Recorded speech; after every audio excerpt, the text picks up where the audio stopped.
WhatsApp দুনিয়াবাসী, welcome to my Bangla gaming channel যার নাম ফেল লাইফ। তো গাইস, আজকে আমরা আলোচনা করব মুসলিম বিশ্বের সবচাইতে শক্তিশালী সংগঠন হিজবুল্লাহকে নিয়ে। কারা এই হিজবুল্লাহ? কেনই বা তাদেরকে ইহুদি রাষ্ট্ররা এত ভয় পায়? কি এমন তাদের কাছে শক্তি আছে? তাদের কি পরিচয়, কোথা থেকে তারা এসেছে, তা নিয়ে আলোচনা করব এই ভিডিওটিতে। তো চলুন বেশি কথা না বলে ভিডিওটি শুরু করি। হিজবুল্লাহ লেবাননের ধর্মগুরুদের দ্বারা প্রতিষ্ঠিত হয়েছিল মূলত 1982 সালে লেবাননের ইসরায়েলি আক্রমণের বিরুদ্ধে লড়াই করার জন্য। এটি 1979 সালে ইরানের বিপ্লবের পর আয়াতুল্লাহ খামেনি সেট করা মডেলকে গ্রহণ করে এবং পার্টি প্রতিষ্ঠাতার খোমেনি কৃতক নির্বাচিত হিজবুল্লাহ নামটি গ্রহণ করে। এরপর থেকে ইরান ও হিজবুল্লাহর মধ্যে ঘনিষ্ঠ সম্পর্ক গড়ে ওঠে। সংগঠনটি 1500 ইসলামিক বিপ্লবী গার্ড কর্পস প্রশিক্ষকের সমর্থনে তৈরি করা হয়েছিল এবং দক্ষিণ লেবাননের সাবেক ইসরায়েলি দখলদারিত্বকে প্রতিহত করার জন্য বিভিন্ন লেবাননের শিয়া গোষ্ঠীকে একটি ঐক্যবদ্ধ সংগঠনে পরিণত করছিল। লেবাননের গৃহযুদ্ধের সময় হিজবুল্লাহর 1985 সালের ইস্তেহারের আমেরিকান, ফরাসি এবং তাদের মৃত্যুদের অবশ্যই লেবানন থেকে বিতাড়িত করা, আমাদের উপর যে কোনো উপনিবেশবাদী সত্তার অবসান ঘটানো হিসেবে এর উদ্দেশ্যগুলি তালিকাভুক্ত করা হয়েছিল। হিজবুল্লাহর দক্ষিণ লেবাননের আর্মি এবং ইসরায়েলের ডিফেন্স ফোর্সের এর বিরুদ্ধে 1985 থেকে 2000 দক্ষিণ লেবাননের সংঘাতের অংশগ্রহণ করে এবং 2006 সালে লেবাননের যুদ্ধের আইডিএফ এর সাথে আবার যুদ্ধ করে। 1990 এর দশকে বসনি যুদ্ধের সময় হিজবুল্লাহ বসনিয়া ও হারজেগোভিনা প্রজাতন্ত্রের সেনাবাহিনীর জন্য লড়াই করার জন্য স্বেচ্ছাসেবকদের সংগঠিত করেছিল। 1990 সাল থেকে হিজবুল্লাহ লেবাননের রাজনীতিতে অংশগ্রহণ করেছে, একটি প্রক্রিয়ায় যাকে হিজবুল্লাহ লেবাননাইজেশন হিসেবে বর্ণনা করা হয়, এবং এটির পরে লেবাননের সরকার অংশগ্রহণ করে এবং রাজনৈতিক জোটে যোগ দেয়। 2006 থেকে 2008 লেবাননের বিক্ষোভ এবং সংঘর্ষের পর 2008 সালের একটি জাতীয় ঐক্য সরকার গঠিত হয়েছিল। হিজবুল্লাহ এবং তার বিরোধী মিত্ররা 30টির মধ্যে 11টি মন্ত্রিসভা আসন পেয়েছিল, যা তাদের ভেটো ক্ষমতা দেওয়ার জন্য যথেষ্ট। আগস্ট 2008 সালে লেবাননের নতুন মন্ত্রিসভা সর্বসম্মতিক্রমে একটি খসড়া নীতি বিবৃতি অনুমোদন করে, যা হিজবুল্লাহ অস্তিত্বকে একটি সশস্ত্র সংগঠন হিসেবে স্বীকৃতি দেয় এবং দখলকৃত জমির মুক্ত এবং পুনরুদ্ধারের অধিকার নিশ্চয়তা দেয়। হিজবুল্লাহ লেবাননের 4 মার্চ জোটের অংশ, 14 মার্চ জোটের বিরোধী। এটি লেবাননের শিয়া মুসলিমদের মধ্যে ধীর সমর্থন বজায় রাখে, যখন সুন্নিরা এর এজেন্ডা নিয়ে দ্বিমন্ত্র পোষণ করে। লেবাননের কিছু খ্রিস্টান এলাকায় হিজবুল্লাহর সমর্থন রয়েছে।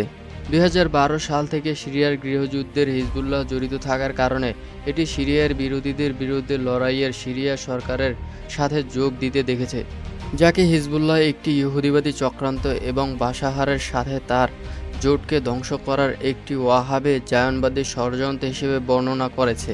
ইসরায়েলের বিরুদ্ধে আল আসাদ 2013 এবং 2015 এর মধ্যে সংস্থাটি সিরিয়া এবং ইরাক উভয় দেশেই তাদের মিলিশিয়া মোতায়েন করেছিল, যাতে ইসলামিক স্টেটের বিরুদ্ধে লড়াই করার জন্য স্থায়ী মিলিশিয়াদের যুদ্ধ বা প্রশিক্ষণ দেওয়া হয়। 2018 সালে লেবাননের সাধারণ নির্বাচনে হিজবুল্লাহ 12টি আসন দখল করে। এর জোটে লেবাননের সংসদের 128টি আসনের মধ্যে 70টি আসন লাভ করে নির্বাচনে জয়ী হন। জাতিসংঘের নিরাপত্তা পরিষদের প্রস্তাব 1701 লঙ্ঘন করে। দক্ষিণ লেবানন থেকে ইসরায়েলি প্রত্যাহারের পর হিজবুল্লাহ নিরস্ত্র হয়নি। 2006 সাল থেকে গ্রুপটির সামরিক শক্তি উল্লেখযোগ্যভাবে বৃদ্ধি পায়, এমন মাত্রায় যে এর আধা সামরিক শাখা লেবানি সেনাবাহিনীর চেয়ে বেশি শক্তিশালী হয়ে ওঠে। হিজবুল্লাহকে রাষ্ট্রের মধ্যে একটি রাষ্ট্র হিসেবে বর্ণনা করা হয়েছে এবং লেবাননের সরকার একটি রেডিও এবং একটি স্যাটেলাইট টিভি স্টেশন, সামাজিক পরিষেবা এবং বড় আকারের সামরিক বাহিনীতে আসনসহ একটি সংগঠনে পরিণত হয়েছে। লেবাননের সীমান্তে বাইরের যোদ্ধাদের মোতায়েন। এই গোষ্ঠীটি বর্তমানে ইরান থেকে সামরিক প্রশিক্ষণ এবং অস্ত্র ও আর্থিক সহায়তা এবং সিরিয়া থেকে রাজনৈতিক সমর্থন পায়, যদিও সিরিয়ার যুদ্ধে সাম্প্রদায়িক প্রকৃতির গোষ্ঠীর বৈধতাকে ক্ষতিগ্রস্ত করেছে। 2021 সালে হাসান নাসরুল্লাহ বলেছিলেন যে এই দলটির 1 লক্ষ যোদ্ধা ছিল, হয় সমগ্র সংস্থা বা শুধুমাত্র এর সামরিক শাখা। ইউরোপীয় ইউনিয়ন সহ বেশ কয়েকটি দেশ সন্ত্রাসী সংগঠন হিসেবে মনোনীত করেছেন এবং 2017 সাল থেকে আরব লীগের অধিকাংশ সদস্য রাষ্ট্র ধারা দুটি ব্যতিক্রম সহ লেবানন, যেখানে হিজবুল্লাহ দেশের অন্যতম প্রভাবশালী রাজনৈতিক দল। ইরাক। রাশিয়া হিজবুল্লাহকে সন্ত্রাসী সংগঠন হিসেবে দেখে না, বরং বৈধ সামাজিক রাজনৈতিক শক্তি হিসেবে দেখে। হিজবুল্লাহ তার সমস্ত শক্তির প্রকাশ করে না। দুবাই ভিত্তিক উপসাগরীয় গবেষণা কেন্দ্রে 2006 সালে অনুমান করা হয়েছে যে হিজবুল্লাহর সমস্ত শাখার আরও 6,000 থেকে 10,000 স্বেচ্ছাসেবক সহ 1,000 পূর্ণ সময়ের হিজবুল্লাহর সদস্য রয়েছে। ইরানের ফার্স নিউজ এজেন্সির মতে হিজবুল্লাহর প্রায় 65,000 যোদ্ধা রয়েছে। আল জাজিরা হিজবুল্লাহ বিশেষজ্ঞ নিকোলাস ব্লান্টফোর্ডের অনুমান হিসেবে উদ্ধৃত করে যে হিজবুল্লাহ কমপক্ষে 60,000 যোদ্ধা রয়েছে, যার মধ্যে ফুল টাইম এবং সংরক্ষিত রয়েছে, এবং এটি 2006 সালে 14,000 থেকে প্রায় 1,50,000 ক্ষেপণাস্ত্র মজুদ রয়েছে। এটি প্রায় লেবাননের সেনাবাহিনীর চেয়ে সামরিকভাবে বেশি শক্তিশালী বলে বর্ণনা করা হয়। ইসরায়েলি কমান্ডার গুইজুর হিজবুল্লাহকে বিশ্বের সর্বশ্রেষ্ঠ গেরিলা দল বলে অভিহিত করেন। 2010 সালে হিজবুল্লাহর কাছে 45,000 রকেট আছে বলে বিশ্বাস করা হয়েছিল। 4 অক্টোবর 2023 এ লেবাননের জঙ্গি গোষ্ঠী হিজবুল্লাহ ইসরায়েল হামাস যুদ্ধের সুযোগ নিয়ে অধিকৃত সেবা ফর্মে ইসরায়েলি অবস্থানগুলিতে নির্দেশিক রকেট এবং আর্টিলারি শেল নিক্ষেপ করে। ইসরায়েল অধিকৃত গোলান মলভূমির সাথে লেবাননের সীমানার কাছে হিজবুল্লাহর অবস্থানে ড্রোন হামলা এবং কামানের গোলান নিক্ষেপ করে প্রতিশোধ নেয়। 7 অক্টোবরে সংঘটিত ইসরায়েলের উপর হামলার আক্রমণের জন্য হিজবুল্লাহর সমর্থন ও প্রশংসার ঘোষণার পর সংঘর্ষের প্রাদুর্ভাব ঘটে। পরবর্তীতে ইসরায়েল লেবানন সীমান্তের অন্যান্য অংশে এবং সিরিয়ার অধিকৃত গোলান উচ্চতার পৌঁছানোর জন্য সংঘর্ষ বাড়াতে থাকে। এটি বর্তমানে 2006 সালে লেবানন যুদ্ধের পর থেকে হিজবুল্লাহ ইসরায়েলের সংঘর্ষের সবচেয়ে বড় বৃদ্ধি। ইসরায়েল হামাস সংঘাত শুরুর পরপরই ফিলিস্তিনিদের সমর্থনে এগিয়ে এসেছে ইরান সমর্থিত লেবাননের সশস্ত্র গোষ্ঠী হিজবুল্লাহ। সীমান্তে ইসরায়েলি বাহিনীর সঙ্গে তাদের দফায় দফায় সংঘর্ষের ঘটনা ঘটেছে। হিজবুল্লাহ ইসরায়েলের জন্য কী ধরনের ঝুঁকি তৈরি করতে পারে এবং তাদের তাণ্ডবে থাকা অস্ত্র ইসরায়েলের জন্য মাথাব্যথার কারণ হতে পারে কি না সে নিয়ে এক প্রতিবেদন করেছেন ইসরায়েলি দৈনিক ইত্তেফাক।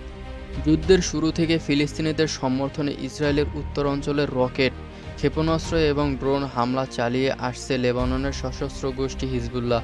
এ নিয়ে তেল আবিবের গুম হারাম। এমনকি ইসরায়েলের দিকে হিজবুল্লাহর 1.5 লাখ রকেট ও ক্ষেপণাস্ত্র তাক করে আছে তা বলে সতর্ক করে দিয়েছে লেবানন ভিত্তিক বিশ্বের শক্তিশালী সশস্ত্র গোষ্ঠীটি।